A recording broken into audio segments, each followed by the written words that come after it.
ராஜுவின் விண்வெளி வெற்றி. வணக்கம் குழந்தைகளே. ஒரு சிறிய நகரத்தில் ராஜு என்ற சிறுவன் வாழ்ந்து வந்தான். அவன் 6ஆம் வகுப்பு படித்து வந்தான். படிப்பில் அதிக ஆர்வம் இல்லாவிட்டாலும் பெரிய கனவுகளோடு சிந்திப்பவன். ராஜுவின் அப்பா ஒரு மருத்துவர். தனது மகனை நன்றாக புரிந்து கொண்டவர்.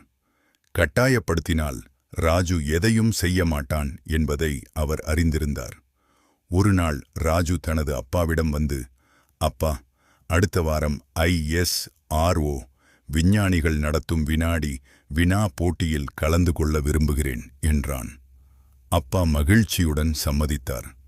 ஆனால் ராஜுவுக்கு தெரியாமல் ஒரு திட்டம் போட்டார். அன்றிலிருந்து ஒவ்வொரு இரவும் விண்வெளி பற்றிய கதைகளைச் சொன்னார். ராக்கெட்டுகள், செயற்கைக்கோள்கள், சந்திரயான், மங்கள்யான் பற்றிய படங்களையும் தகவல்களையும் காட்டினார்.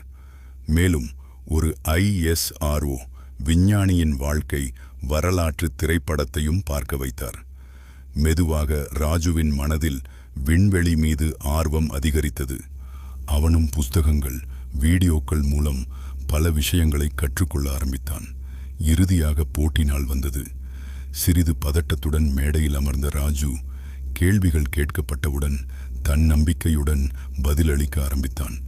அனைவரையும் ஆச்சரியப்படுத்தும் வகையில் எல்லா கேள்விகளுக்கும் சரியான பதில்களை கூறினான். முடிவில் முதல் பரிசு, தங்கப்பதக்கம், ராஜுவிற்கே கிடைத்தது. அப்பா மட்டும் அமைதியாக சிரித்துக் கொண்டிருந்தார். ஏனெனில் இந்த வெற்றி வரும் என்பதை அவர் முன்பே அறிந்திருந்தார். அவர் ராஜுவை கட்டாயப்படுத்தவில்லை. அவன் மனதில் ஆர்வத்தை விதைத்தார். அந்த ஆர்வமே அறிவாக மாறி வெற்றியை தந்தது. குழந்தைகளே, நாம் பார்க்கும், கேட்கும், படிக்கும் அனைத்தும் நமது மூளையில் பதிந்து விடுகின்றன.